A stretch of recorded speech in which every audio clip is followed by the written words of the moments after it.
walks me across the park. This nigga is walking like an old man, telling stories about working in a mine the whole time. We remain friends. Time passes. We move in together. Yes, we made it in life in second year. Yeah, I got a bursary in second year. So we moved from Umbilo upwards to Glenmore. Glenmore is the closest suburb to the campus, remember? Yeah, really posh apartments, really sexy. I say, if you know Riverside, remember Riverside? Woo, so many snakes, Jesus. But our apartment building was next to Riverside. Ooh, Riverside boys. Tell me what you know about Riverside boys. Anyway, so we moved in together. How? Now she's a Catholic. When we move in, she wants to do a home blessing. She wants to bring her Catholic brethren. I'm like, okay, carry on. But the gag is, I have to be gone when they come to do the home blessing. Let me check comments. We're still at the beginning. Okay, we're sort of in the middle now, right? This is part 2. Part 1 is Umbilo. Part 2 is Glenmore. Part 3 is Johannesburg. Hey, ngoba Jesus. Dad is not Muslim by any chance.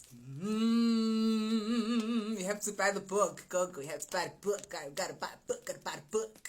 You guys are big chickens. Hey, I'm so disappointed. Aren't you part of my Nyangani Caves crew? Yeah, I'm not going there alone. If I disappear, you are disappearing with me. When we come back together.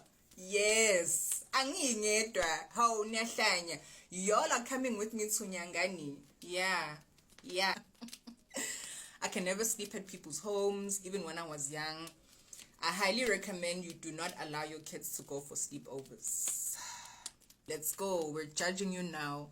But most of us would have done the same thing for a friend. Thank you, Mkulu. I knew you were the only one who was going to save me. Nyabora nina. You even walked with her. Please. It gets worse. I went back. I even moved in. Actually, now I'm moving in. I'm moving in now.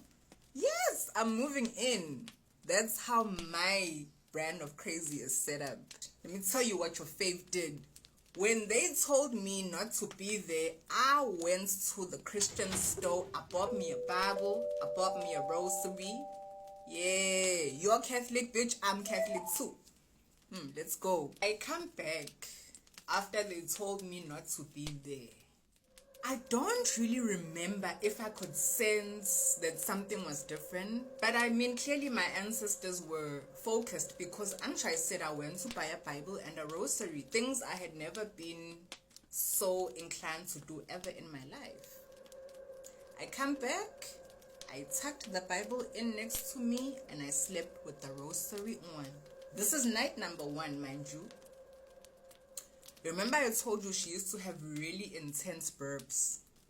At 2:45 a.m., I hear something. It sounds like when someone's trying to come into a room, right? And they don't know how to make the mechanism work. I open my eyes. My bedroom was the sunroom. So even at night, like the moonlight would just come in so I could see. I always had vision. And my door is doing that. So I think, okay, it's probably her. Go to the door, open the door, nobody.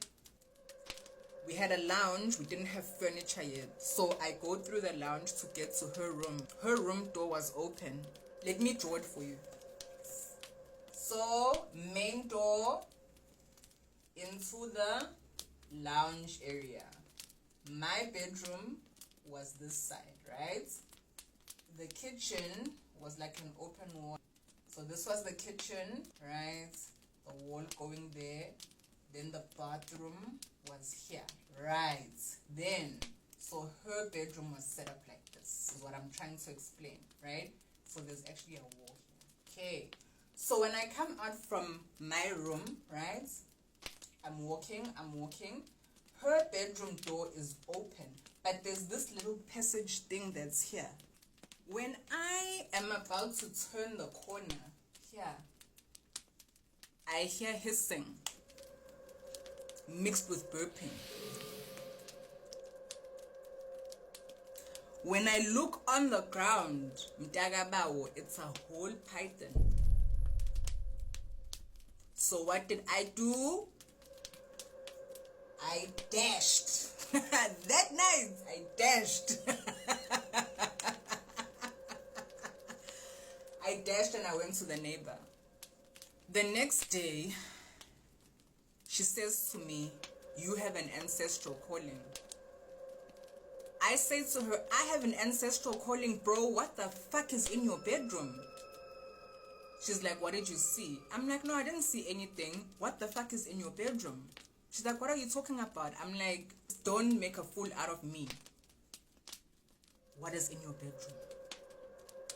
And she tells me, "No, she set up umsamo for her ancestors." And I said to her, "Isn't it we're not supposed to set up umsamo in our bedrooms? Why didn't you set up your thing here in the lounge? Because there's no furniture." We literally had no furniture. She's like, "No, because when people come and whatever." Baby, when people come, we used to hang out with people in our rooms because we don't have furniture. So she keeps spinning me around and spinning me around. I think we lived together for about 3 months, and I used to avoid being there a lot. I actually ended up getting a room on campus, so I would spend time in between. At some point, she got worried. She actually called the landlord and she told him she thinks that I've moved out. And I'm like, "Nigga, did I tell you that I moved out?"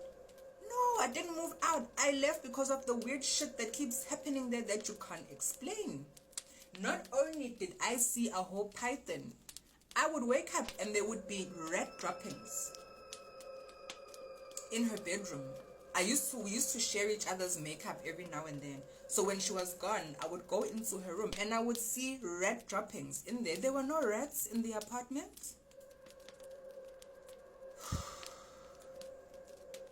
And when she says she has umsamo in her bedroom, honey, she must have been taking it apart every day because I never saw it.